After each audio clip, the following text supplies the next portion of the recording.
My husband demanded that I share him with his first love, because he had already gotten her pregnant, while I had not given him a child after 8 years of marriage. He thought that, with nothing to my name, I would simply obey. However, while he was making out with his first love in the room, I had already removed my ring and left our home. The next morning, when Adrian knocked on my door, he was met with silence. My presence was gone. He roared as he tore through my wardrobe, but there were no clothes to be found. I had packed everything up. I was gone. She left while you and Diane were upstairs. Beta Ray leaned against the door. Adrian felt a wave of frustration for the first time in his life, but she seemed oddly calm about the whole thing. Ray said, holding my ring. Adrian felt a chill run down his spine. How do you have this? Adrian whispered in shock. Ray frowned. Why do you look so surprised? You should feel relieved. She was smart enough not to take it. When Diane got involved, she knew she had to step back. Adrian held the ring silently, leaving the room without another word. As he went downstairs, he saw the maids cleaning up the aftermath of last night's events. Where's Amelia? At the sound of his voice, the head maid, Amelia, lowered her head and stammered, Yes, Your Highness. You had all night to clean this mess up.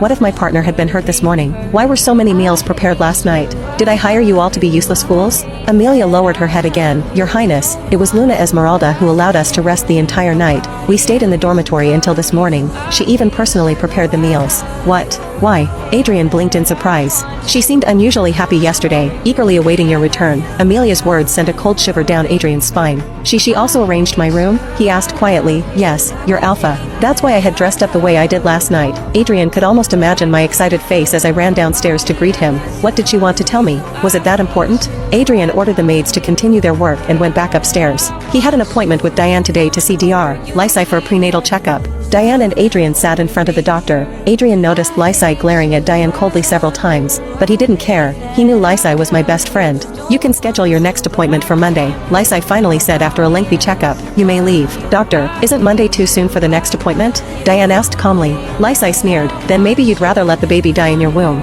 Elizabeth, I don't care what your relationship with Esmeralda is, but I won't allow you to insult my partner, Adrian roared. Lysai chuckled coldly. Your partner? What about Esmeralda? An 8-year partner without children. She's useless to me, Adrian scoffed. Lysai's brow suddenly furrowed. I don't understand. Didn't she tell you? Tell me what? Diane seemed curious about what Lysai was about to say. Lysai suddenly reached for some papers and handed them to them. As Adrian flipped through the documents, he suddenly realized something and felt a cold shiver run through him. She's 3 months pregnant. She's having twins. After leaving the hospital with a heavy heart, Adrian ordered Ray to find my whereabouts, but the result was that I was nowhere to be found. It was as if I had disappeared from the world. Adrian trembled as he held our photo tightly against his body. Without realizing it, tears began to fall. I ruined everything. If anything happens to her, it's my fault. I don't care what price I have to pay. Esmeralda, I will find you, and once I do, I'll never let you out of my sight. 5 years later, I had become the CEO of the largest tech company and the mother of twin children. My marriage to Adrian had left me